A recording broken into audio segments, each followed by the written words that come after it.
We'll hear argument next in Case 10-1211, Vartelas versus Holder.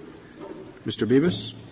Mr. Chief Justice, and may it please the Court, as the government concedes, INA subsection 101A13C5, added by IRIRA, does not expressly mandate retroactivity.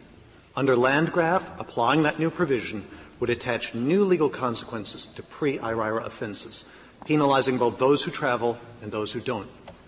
Covered lawful permanent residents could not visit their parents abroad without being forced to abandon their children here. They would be removed from the country or else confined here. Either way, they would lose an ability they had under pre-IRIRA law based on pre-IRIRA offenses. Thus, applying the subsection to them would be impermissibly retroactive. The settled expectations at issue here are those of round trips by lawful permanent residents, not, as the government would put it, one-way tickets or first-time entrants. These are people who have structured their lives here. They have homes, spouses, children, and careers here, and yet have a settled expectation that they will be able to maintain ties to visit aged and ailing parents abroad, to go to funerals and wakes and visit them in the hospital and surgeries. Our amici, the NACTL brief, and the Asian. As far as going forward is concerned, that's just the way it is, right? Yes, because Congress has expressly changed the law post-IRIRA. The question is, for those before IRIRA, whether those settled expectations are being disrupted. Could the person who is here and then the new law is passed, could that person have petitioned for discretionary relief before traveling? Yes, Your Honor, that is a possibility. That is not the same as the automatic ability to travel, and in fact, in this case, the discretionary relief was denied. It depends on a different set of factors from the automatic pre-IRIRA ability to travel. But it is a theoretical possibility in some cases. So your expectations argument is that somebody trying to figure out whether to go ahead and rob the bank is going to say, well, if I do and I'm caught and I'm found guilty, I won't be able to take temporary trips abroad, so I'm not going to rob the bank. No, Your Honor. First of all, you phrased it specifically as a reliance argument, which is an alternative. Even the government concedes it's not a prerequisite. Second, the right time to look at expectations is the moment before the law is enacted. Does one have an expectation at that point that one will be able to continue? Well, you're concerned under Landgraf, I think, with whether or not it disrupts settled expectations. And it just doesn't seem to me that this issue enters into the expectations at all when the pertinent act, which is the commission of the crime, not the pleading guilty, takes place. No, Your Honor. I believe the practical impact is a new travel disability or penalty. Just as in Landgraf, the discrimination there had been illegal for decades, yet adding a new form of damages to it was impermissibly retroactive. In Hughes Aircraft, filing false claims with the government had been illegal for years, yet broadening the class of people who could file suit and removing a defense. No reliance possible at all, but there was a settled expectation that there would be no additional consequences attached. What's the difference between someone who commits the crime just before the act is passed and someone who commits the crime just after the act is passed? The person who commits the crime just after the act is passed had the expectation prior to the passage of the act that if he did certain things, he wouldn't have this consequence from his conduct. Congress, of course, has the power to change things, but the expectation until an act is passed is that the consequences are fixed in time. And if Congress decides that the potential unfairness is outweighed by the benefits of making the act. The person who commits the crime just after the act is passed had the expectation prior to that time that if he did certain things in the future, he wouldn't suffer certain consequences. And yet Congress has affirmatively warned and put everybody on notice that now there is this new consequence. You may be deterred by this new consequence. We may be punishing you by this new consequence, but the consequence has been announced. Mr. Bibas, I have – this is almost a question of personal privilege. You make your whole argument on the basis of Landgraf. So does the government. You do not cite, the government cites but does not discuss the relevant portion of a later case, which involved the same question, Republic of Austria versus Altman. I concurred separately in Landgraf because I thought that the test that the Court was using, upsetting settled expectations, was indeed the proper test for constitutional provisions forbidding ex post facto laws, which is where the Court derived it from, Justice Story's opinion in a New Hampshire constitutional case. But I said in my concurrence that the proper test for the other issue of retroactivity, namely, constitutionality aside, does this statute mean to be applied only in the future or in the past? And for that, I proposed, well, I'll read you what we said in Altman. Our approach, which postdates Landgraf, our approach to retroactivity in this case thus parallels that advanced by Justice Scalia in the concurrence in Landgraf.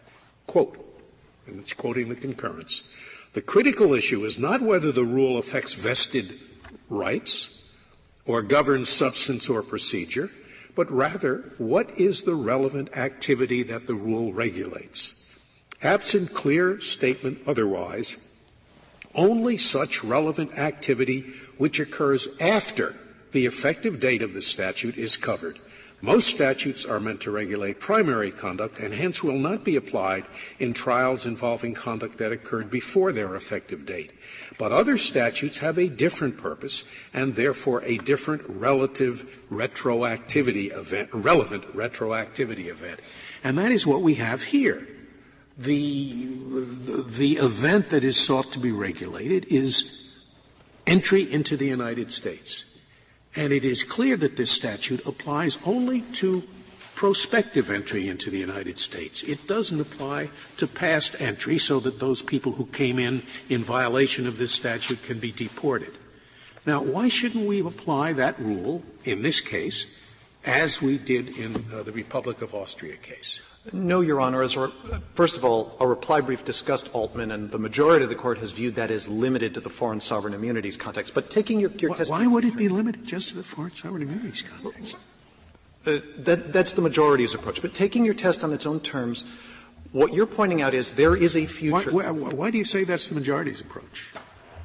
I'm sorry. The majority in Fernandez-Vargas expressly said that Republic of Austria was in a sui generis context and that its holding shouldn't be extended to Fernandez-Vargas. It's holding. All right. Yes.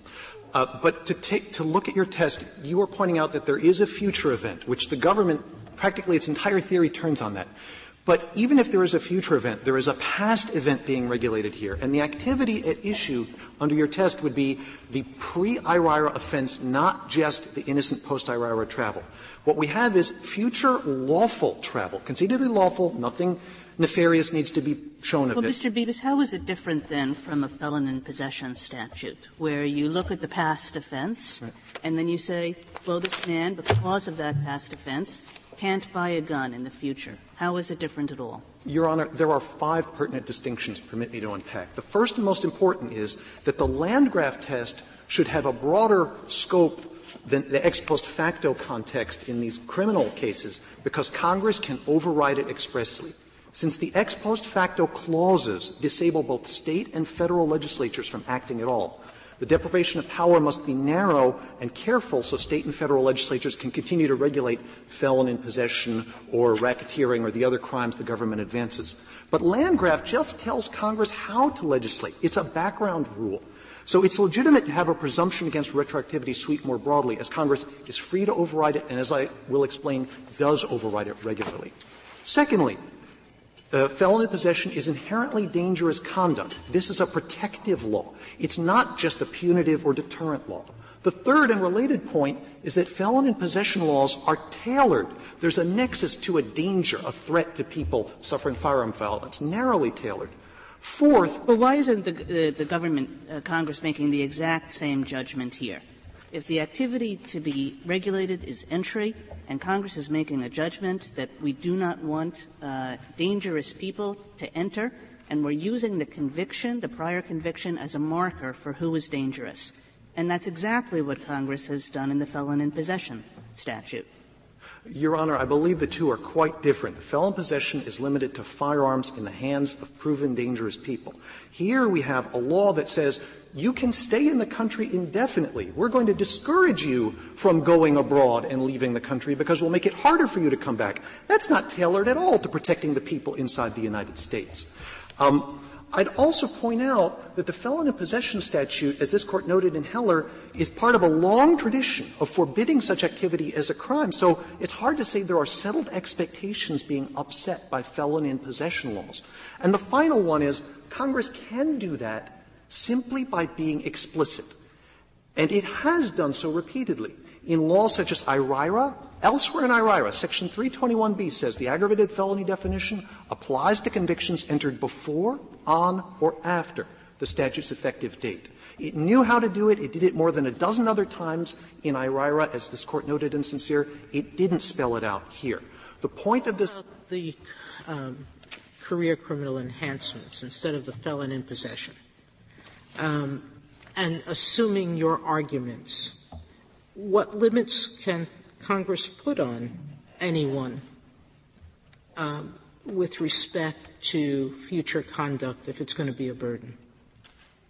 Under your view, it stops people from traveling. Career criminal statutes put on the distinct disadvantage of a longer sentence. Yes, Your Honor. And as we noted, in the criminal context, this Court in Witt and Greiger notes it's a heavier punishment on the new crime because it's aggravated, because it's repeated. And because Congress has more leeway in the ex post facto context and because recidivism enhancements have a long tradition, it's entirely legitimate. There's no need to say that that's punishing the past offense because the future offense, it's permissible to increase it under the ex post facto clause. And that's an inquiry that's different from the Landgraf test here because all Congress has to do is spell out expressly, we want to apply this to convictions entered before, on, or after the statute's effective date, which it did in 321B, which it didn't do here. So if we were looking at the function — Does that argument that you've just made go more to whether or not the BIA's conclusion that Congress intended to rescind the Floridi decision? But you assume that's what its intent was. We've assumed arguendo because that's the premise of the question presented. So if we assume that was Congress's intent, doesn't that give you the conclusion? If Congress intended to undo it, doesn't that prove that they intended to affect it retroactively? No, Your Honor, it doesn't. All the case law, the legislative history, the other discussion was about certain other aspects of entry doctrine that needed to be changed. The discussion was expressed about saying we're changing the definition from entry to admission because we don't want people who've snuck into the country outside of a — those go to the basic premise. If you assume Congress intended to rescind the prior doctrine, isn't that proof itself that it intended to apply the statute retroactively? No, Your Honor. To this conduct? No, Your Honor. Congress can intend to rescind to abrogate a statute such that it will have no effect going forward. But as this Court noted in Landgraf, the background default rule that the public and Congress expects is that new laws will apply prospectively. That has the virtues not only of giving a clear background rule against which Congress legislates, against which it did legislate in IRIRA, but it also forces Congress to advert to the potential unfairness of retroactivity and decide that the benefits outweigh it. That's what this Court said in Landgraf. It makes perfect sense, and that clear statement rule serves the function of having them smoke out into the open. If you think it's beneficial to make this affect convictions in the past, just say so, but it didn't. So, to go back to our primary point with the practical impact or effect being a new travel disability, the government's argument seems to boil down to that because there is one event that must happen after the statute's effective date, therefore there can be no retroactive effect. Well, that event is the event that the government cares about, which is the entry into the country. It's not as though the government says just picks an event at random and makes it the trigger mechanism. The government has picked the event that it wants to regulate, which is entry. Yes, Your Honor, but this is an effect test. And under Martin v. Haydex and Landgraf, we have to take a common-sense functional view of what the effects are, the new legal consequences. I would have thought your answer to my colleague would be no. What they want to regulate is the staying in the country. And they're trying to make that as uncomfortable as possible in order to encourage the individual to leave. If he can't go to the, parents' party, the cousin's wedding or whatever, he's just going to leave, and then once he does, he can't come back. Why would the government care? It's a question for them, I'm sure. Why would they care whether somebody that they don't want to be here stays here? It seems to me the exact opposite. So I would have thought your answer would be no, what they're trying to regulate is not the coming and going, but simply the staying. Yes, Your Honor. You're right that particularly given the strange way in which it's written, it's hard to understand it as something other than a penalty and possibly a deterrent, but certainly a penalty based on past crimes to make life uncomfortable. And that does not speak of a protective, forward-looking, exclusive function, if that's the test. But to go back to the earlier point, if we were to follow the approach Justice Scalia outlined, that would be the right response. But we don't even need to get there because the primary test under Landgraf is not the point or function or purpose, but an effects test. The effect, as the government concedes, is to force him to choose between his parents in Greece and his wife, children, career, and home here. But there are a lot of statutes which we interpret to be valid and not retroactive, which have a substantial effect. You can pass a statute altering the rules of evidence, which have the effect of making someone who committed a prior murder convictable, whereas before he was not convictable. And we don't just look to the effect and say, well, it has that substantial effect, so it's operating retroactively. We say, no, it's a rule of evidence. It applies in the future. And that evidence can come in. And that's my problem with this other approach. There are often adverse effects upon activities that occurred before the statute was enacted, but we still regard the statute as prospective only and therefore not subject to special rules for people who are affected.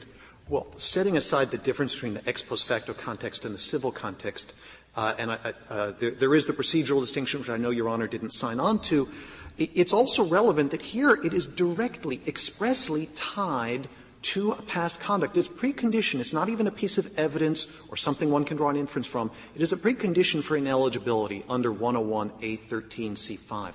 And therefore, it looks like the disability that Justice Story said. A disability has to involve future conduct, but if it's expressly disabling future conduct, that's a penalty on past conduct. The disability in St. Cyr of not being able to apply for future discretionary relief. The disability in some other cases of this Court that we found after briefing and alerted opposing counsel to, Cummings versus Missouri and Ex parte Garland in volume 71 of the U.S. reports. Even though the law there forbade teaching in the future or holding office or preaching or being a member of the bar, the government's theory would say those are post-enactment things, just refrain from teaching. You don't have a vested right to teach. This Court said no.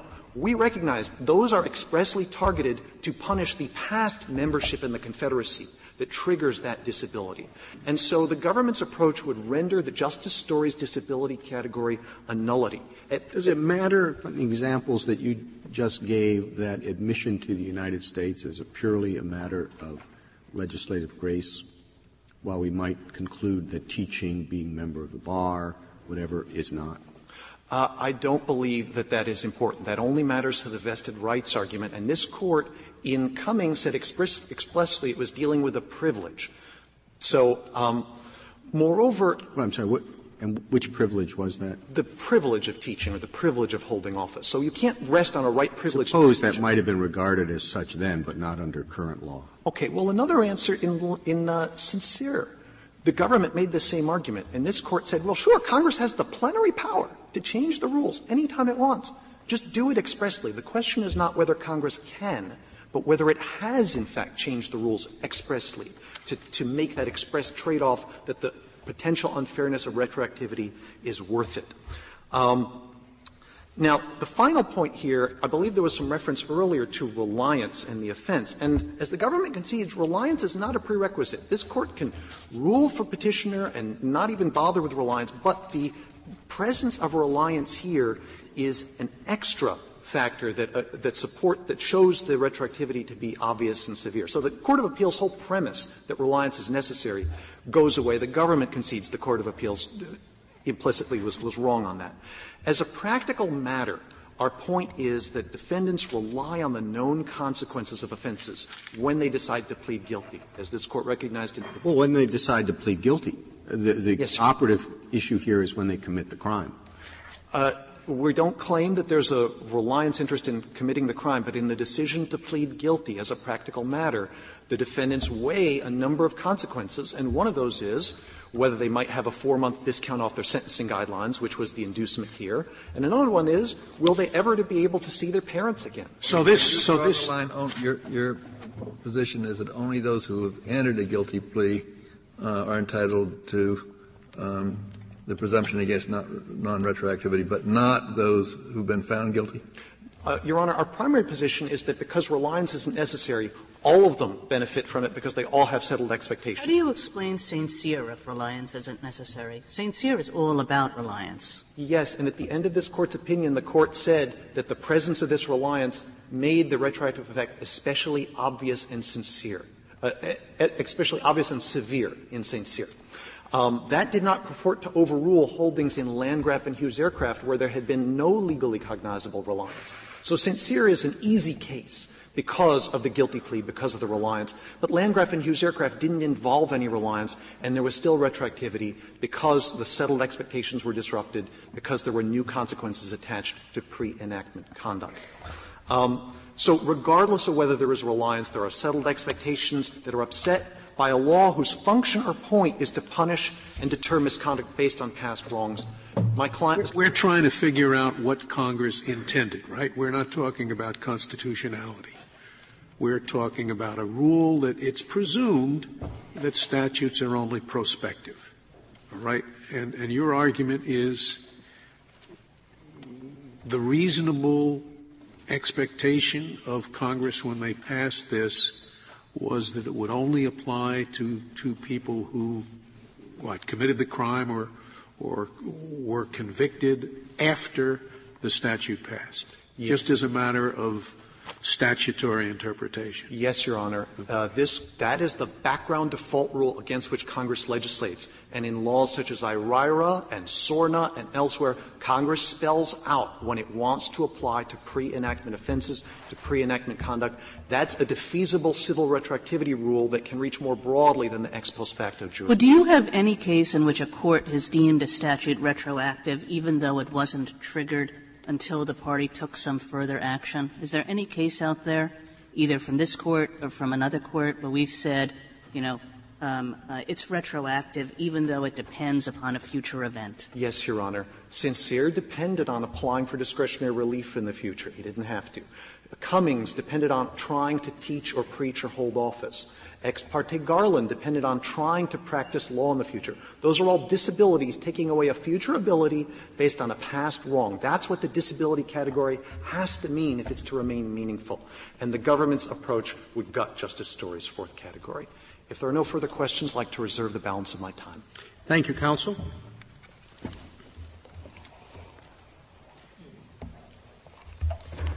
Mr. Miller. Mr. Chief Justice, and may it please the Court. As the discussion so far this morning reveals, the Court's retroactivity analysis takes account of a number of different factors, but the one that is most significant, and indeed in this case virtually dispositive, is that the application of Section 1101A13 to Petitioner was triggered only because he engaged in voluntary conduct that postdated the enactment of the statute. What do you take the trigger to be? Because in your brief you kept on talking about the trigger being the trip. And I would have thought that you would have talked more about the activity being the attempt to enter the country. Well, they're closely connected together in time, and they both postdate the enactment of the statute. But the thing that is being regulated by Section 1101A13 is the entry of aliens into the United States. The statute sets out a comprehensive scheme for determining when an alien arriving at the border seeking to come into the United States should be regarded as seeking an admission. So that's conduct that takes place in the future. Part A of 1101E13 sets out the general definition of admission, and then C sets out a number of exceptions. And so taken together, they're part of a comprehensive effort to codify fluity in some respects, and in particular, Romanet 2, the 180-day provision is actually a fairly generous codification of fluity, probably extending beyond what would have been regarded as a brief trip. Counsel, I have to say, I just don't understand this statute. This is somebody we would not allow into the country. And yet the only thing we say is you can't leave. I just don't understand how that works. I think there are 2 points to be made about that. And the first is that is a feature of the statute writ large. I mean, that exists even with respect to post-enactment criminal convictions. So it's, right. And the second, I think to understand it, it's helpful to look at the history. The distinction between grounds of inadmissibility and grounds of deportability goes back all the way to the 1917 Act. In that statute, a single crime of moral turpitude was a basis for inadmissibility, but was generally not a basis for deportability unless it had a 1-year sentence and was committed within 5 years. Well, I know, and I understand that there's a limitation on actually deporting the person. But here I would think the one thing you want the person to do is leave. Maybe for a particular event, but maybe he'll decide to stay in Greece once he's there for the — but it seems very odd to say, we're going to show you how much we don't want you here. We're not going to let you leave. I think what this history shows is that it's the crossing the border that has always been regarded as a legally significant event. This Court's cases recognizing — But it wasn't before. That I think we have held that an immigration lawyer is obliged to tell a defendant faced with a criminal charge what the legal what the immigration consequences will be. And here, suppose before at the time of the plea in this case, the attorney had said, once you've served your time, you will be able to take brief casual trips. That would have been accurate advice, right? Before IRA.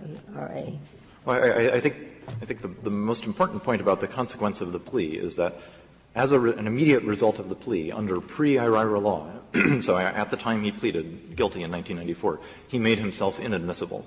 So that's not anything that has changed. So he knew but that I'm asking you, the lawyer, talking to the client, and the client wants to know, before I enter this plea, what will be the consequence for me? And the question that's asked is, will I still be able to visit my mother in Greece?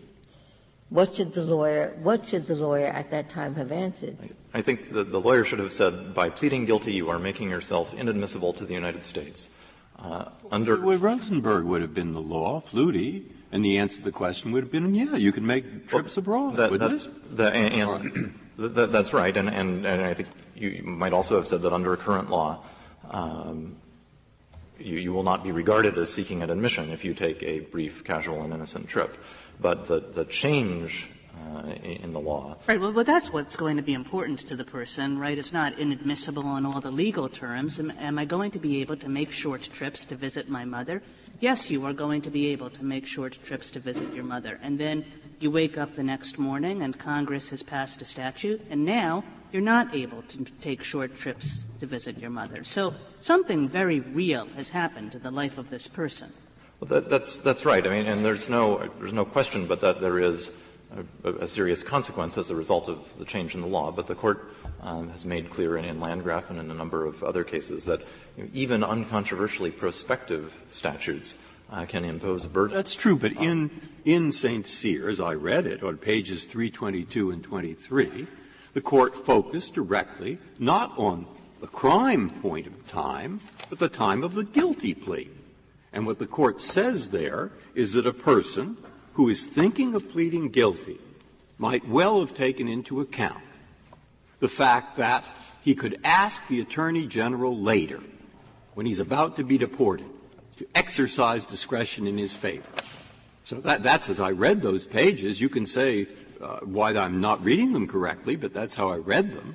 And then, having read it that way, I thought the question in this case is whether the person who's sitting at the table and deciding whether to plead guilty or not is likely to think, well, if I plead guilty, I can always ask for discretion. That's St. Cyr. Well, if I plead guilty, I can still visit my aging parents and grandparents, a matter that could be of importance to some people, as opposed to whether I will never see them again. Now, that seems to be the question. Is the second as likely to be in the person's mind as the first? And to tell you the truth, I don't know the answer. I mean, maybe it would be. There isn't that much chance of getting discretion. It might be important to some people to visit their aging parents and grandparents. So, go ahead. Answer the question. Is the one more important than the other? And if not, why not? Well, I think you've correctly described the reasoning of the Court in St. Cyr, and I think that reasoning highlights two ways in which this case is significantly different. And the first is that in St. Cyr it was the guilty plea, the conviction, that was legally significant under the provision of IRIRA at issue there. And the Court emphasized that a guilty plea is a quid pro quo. It has to be knowing and voluntary. The Court cited Santabello against New York, a due process case about guilty pleas.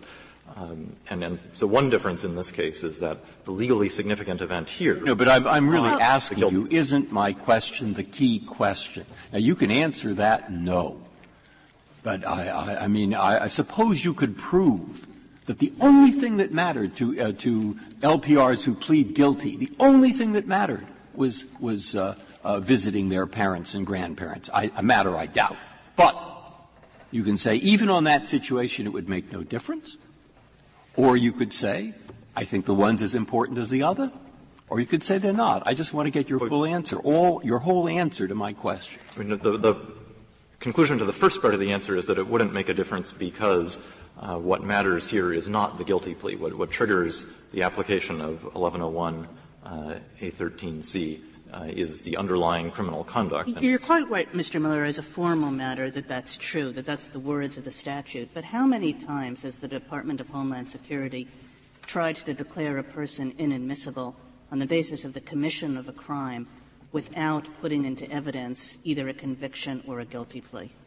I don't have any. I can't imagine that it's like more than on one, 5 fingers of your hand. I mean, that's the way people prove crimes in this area, isn't it? By convictions or guilty pleas. Well, I would say that this is a statute after trial or convictions by guilty pleas. The statute is being applied in the first instance, by customs officers at the airport or at the land border crossing. They have access to a number of databases, which include not only records of convictions, but also things like arrest warrants. And an arrest warrant by itself would not be enough to show that a person had in fact committed an offense. But it might well trigger some further inquiry from the customs officer that would lead to them finding out more information or perhaps getting an admission if, from as the a person. fact of the matter, the way the commission of crime is proved in this area is through showing a conviction, does your distinction stand up at all? I think there is still, a significant formal distinction, and then there's also another important distinction from St. Cyr, which is that was a case where, as a result of the guilty plea plus the change in law, the person there faced immediate deportability with no prospect of discretionary relief. And the Court said that there is a clear difference for purposes of the retroactivity analysis between a possibility of deportability and a certainty of deportation. Here, not only is he not deportable, but there's no immediate consequence for him at all. The statute only has any effect on him when he engages in the post-enactment travel. And what about the characterization would seem to me to make common sense? Yes, the trigger is that he has gone abroad and is returning. But the target, they say, was the crime. That's why the law.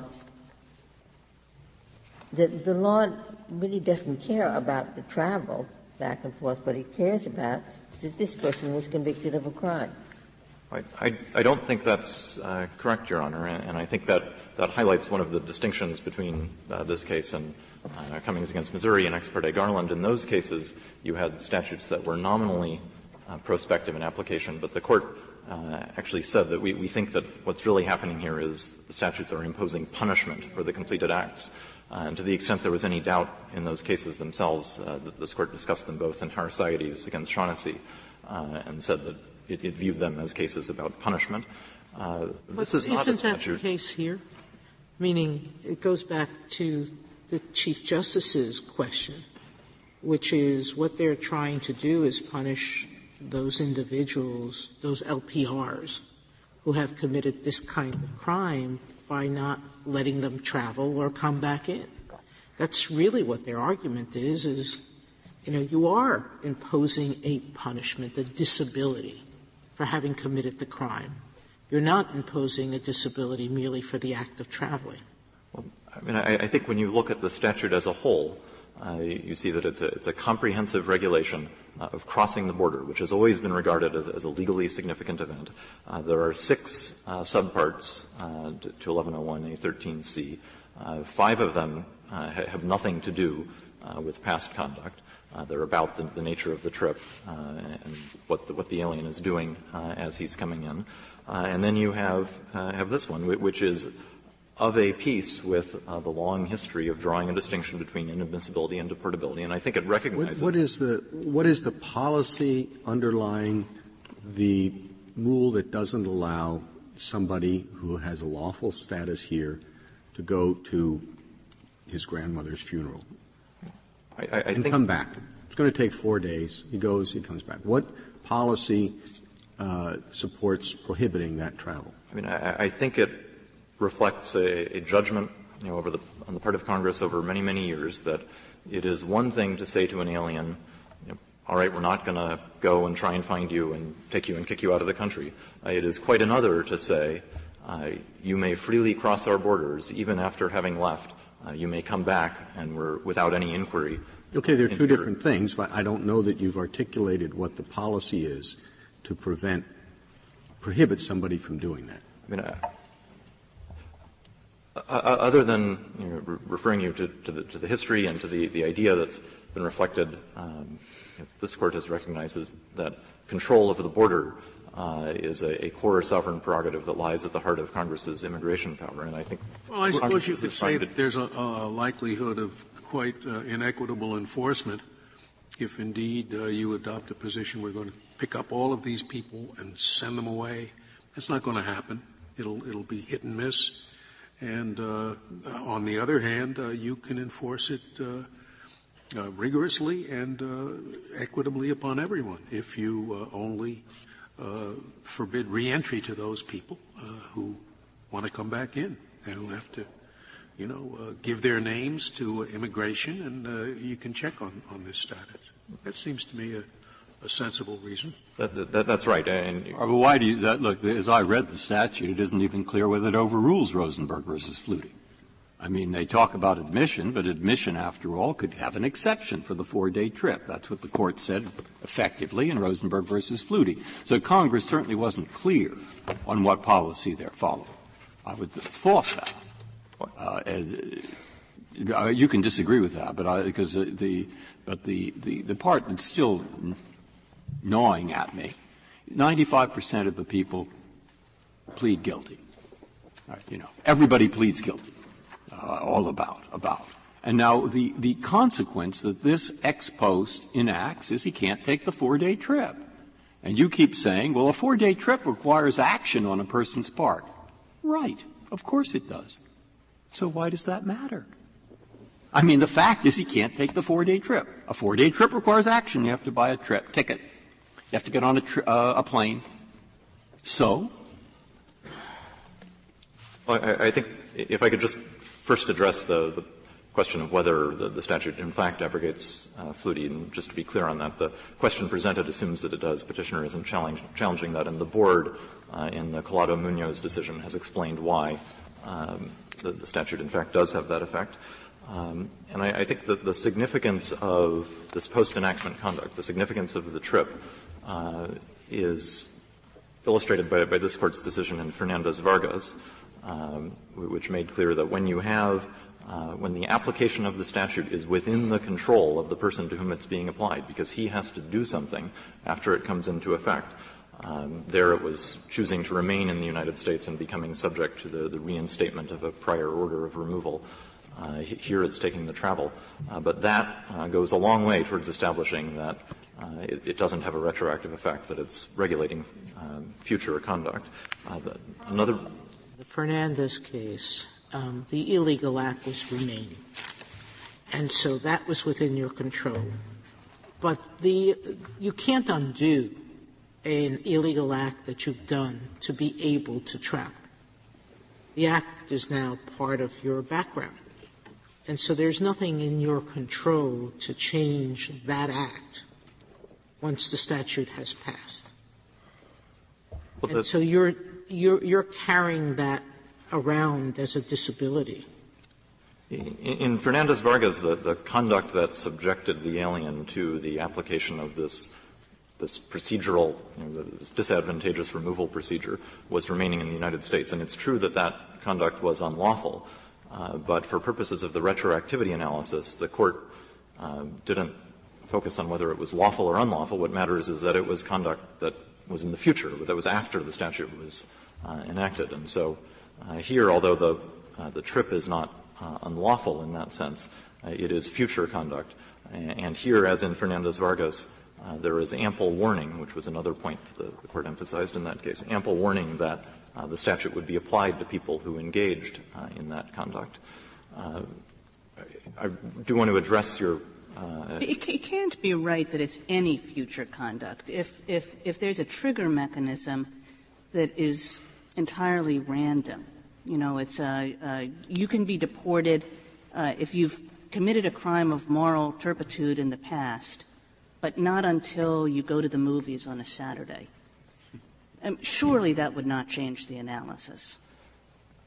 I think that's right, Your Honor, and I think the reason it wouldn't is reflected in some of this Court's, in the ex post facto analysis. If you have a statute that, for example, makes it a crime to have engaged in certain conduct in the past and then some commonplace, utterly trivial activity in the future, I think a court looking at that would say, this is not although it is nominally prospective, this is really a statute aimed at punishing the prior conduct. Well, I don't know. I think it would be prospective and unconstitutional because it's irrational. I mean, not everything that's unconstitutional is unconstitutional. Not everything that is unconstitutional is not prospective, it seems to. Or do you think that's so? If it is unconstitutional in violation of the ex post facto law, the statute has to be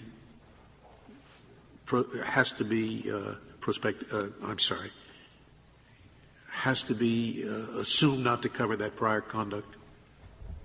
Is that right? I mean, I think the hypothetical statute I was describing, I think, would violate the ex post facto clause under the sort of analysis that this Court used in Smith against Doe in upholding. And if it does, it automatically has to be interpreted not to cover that. Well, I mean, by reason of the presumption of. If you mean a parallel statute in the civil context. Yeah.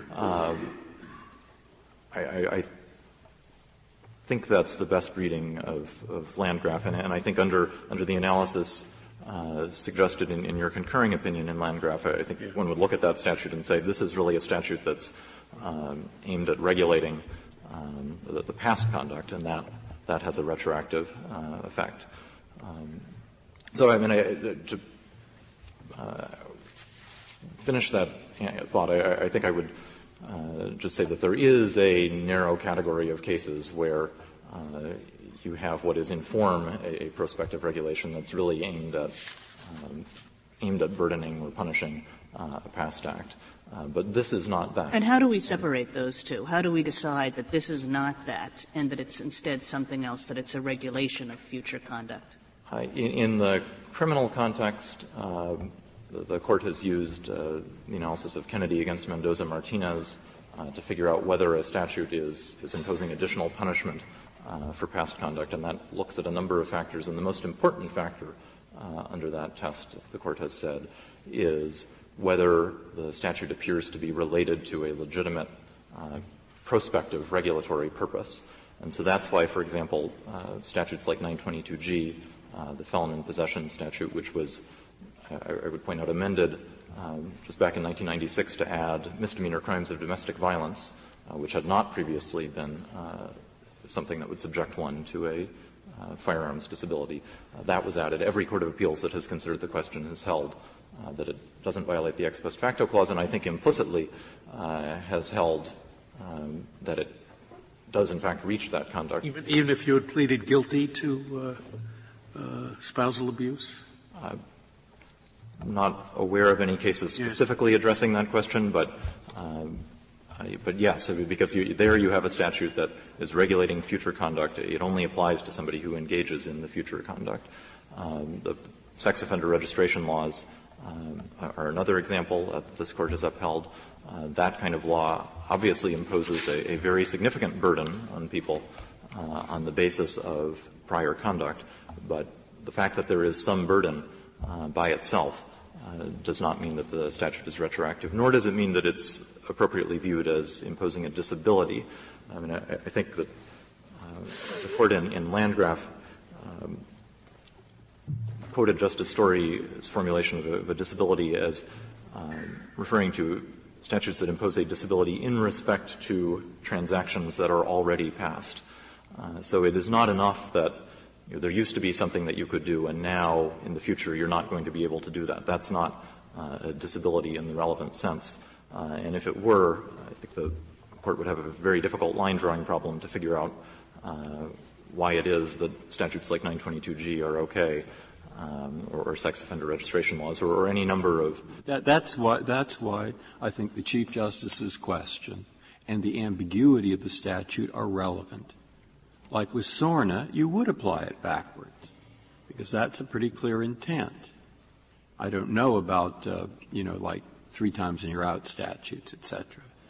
But here you have the disability on the disadvantage to the person pleading guilty, that problem on the one hand. And on the other hand, you have the policy that, with a fill in the blank, with a statute that doesn't talk about it, but simply uses a new definition of admission or admissibility. Do you want to say something about that? I think if you're asking whether Congress has specifically addressed the temporal scope of the statute, we acknowledge under St. Cyr that it hasn't, and so that's why we're at step 2. More than that, I'm ignoring more than that. I'm saying what's the policy on the other side, the policy that favors the retroactivity despite the fact that the person might not have pleaded guilty. And that's why I was interested in the Chief Justice's question, and also the ambiguity of the language in the statute that they used. I think that the policy is Congress was trying to redefine they're replacing the old term of entry and replacing it with a new concept of admission. They're trying to redefine a comprehensive scheme for regulating the treatment of aliens arriving at the border. And I think you have to look at all the parts of it together as a scheme that was to be applied going forward when people arrived at the border in the future after the enactment of the statute.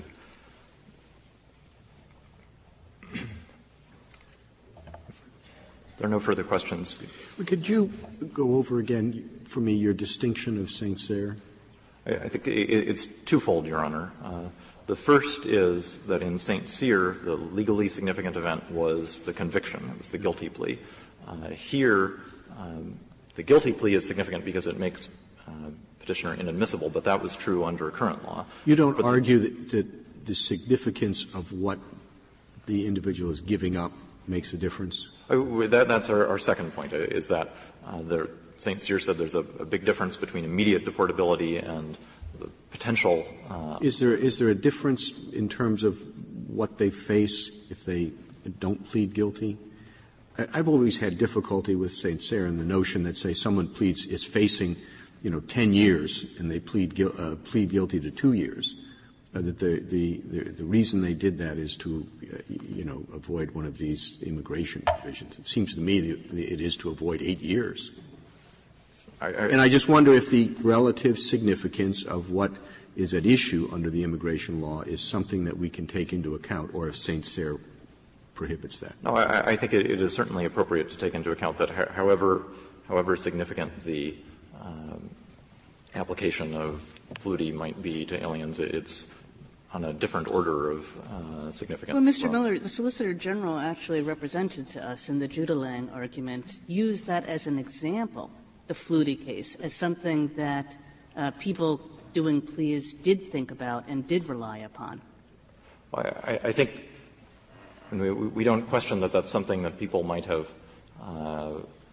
been aware of and have been thinking about, but it's not something that was bargained for in the plea agreement, because it's not something that's affected by the plea agreement. The statute here is triggered by the post-enactment conduct of entering the country, but also by the pre-enactment conduct of committing the crime. And as Petitioner has acknowledged, there isn't any reliance in the state of immigration law when you choose to commit the crime. So I think that's a difference from the scenario that was addressed in Judelang. Thank you, Mr. Miller. Mr. Beavis, you have 6 minutes remaining. Thank you, Your Honor. I'd like to make 5 points. The first one is this statute is poorly tailored to any protective or forward-looking effect. As the Court has noted, its perverse effect is to discourage people from leaving the country, to keep them in. So any idea that the purpose is to get them out just doesn't square with the way the statute is written. As Justice Ginsburg noted, while the post-IRIRA innocent travel may be the trigger here, the obvious target is the pre-IRIRA offense. The statute is tied to misconduct. The natural inference of making misconduct not just a piece of evidence but a prerequisite is that it is the misconduct that is being penalized. Second, the impact, we suggest, is the relevant test. The impact is a penalty. It is a disability based on a past act that Mr. Vartelas is now helpless to undo. That is all that is required under Landgraf. If Congress thinks it important, it can expressly require retroactivity, but it hasn't done so. Third, let me make clear that we have alternative theories here. Reliance is something that makes the case worse. It is something that exacerbates the problem, makes it obvious and severe. And our amici, the NACDL brief, points out very movingly how important these kinds of considerations are in immigrants' decisions to plead guilty. Here, for example, my client received a 4-month discount off his sentencing range. It's entirely plausible to believe that immigrants in his situation might value the ability to stay in the same country with their 4-year-old and 2-year-old child as much as 4 months in jail. But our broader theory is that the violation of settled expectations is sufficient. Whether or not there's reliance, the settled expectation that one has of planning one's life in this country and yet having relatives abroad one will tend to or care for their business, etc., that is sufficient. Just as in Landgraf and Hughes Aircraft, there were no legally cognizable reliance interests in discriminating or in submitting false claims, but changing the penalties is enough. Fourth, this Court's decision in St. Cyr, I believe, strongly helps our case. The first reason is that it imposed a disability on filing in the future for discretionary relief, but as a practical matter, it's burdening past conduct.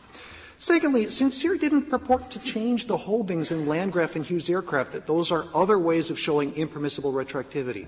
The logic in St. Cyr is ineluctable, that because you are burdening a decision that, as the Court in the amici in St. Cyr noted, matters greatly and factors into things like the plea bargaining calculus, that the retroactivity is especially obvious and severe. And let me note that St. Cyr was decided under this same statute, a privilege, not a right, a privilege that Congress can abrogate at any time.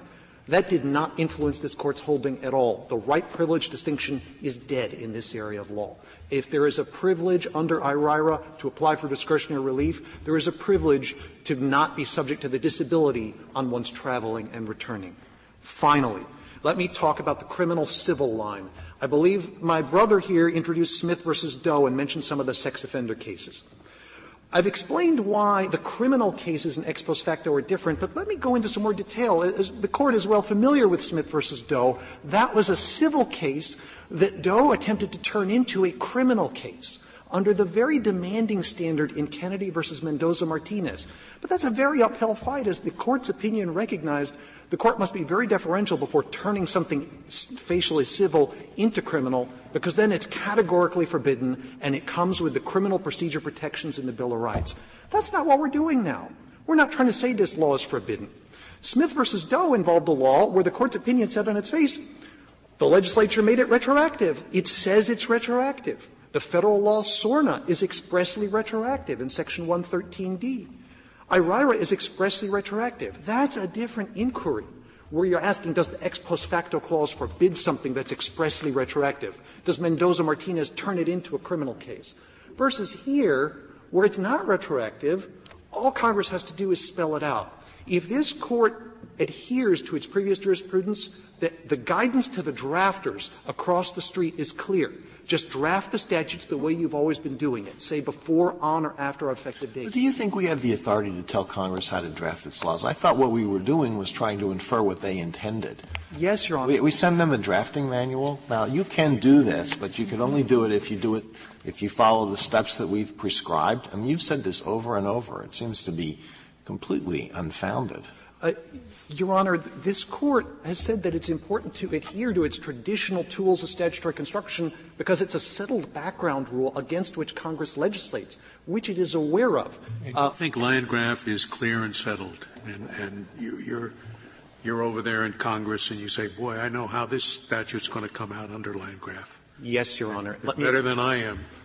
Let me explain. This Court decided Landgraf 2 decades ago. A few years after Landgraf, Congress passed IRIRA in 1996. IRIRA contains express retroactivity provisions that go hand in glove with the Landgraf presumption. And then Congress passed SORNA, to which my brother alludes. SORNA in 2005, likewise, in Section 113D says, yes, this sex offender registration shall apply, the Attorney General can apply it to people with pre-SORNA convictions. Congress understands the Landgraf presumption. In those statutes and others, it has legislated against it. It can continue to do it because this Court should continue to use its traditional tools as well, that can be explained because Congress understands that who knows whether it's going to be held to be retroactive or not. If you surely want it to apply, you better say so. If that's the rule you want us to adopt, that's okay. Yes, Your Honor, and a clear statement rule has that virtue, as I believe Your Honor is well aware. For all these reasons, we ask this Court to reverse the judgment below and remand. Thank you, counsel. Counsel, the case is submitted.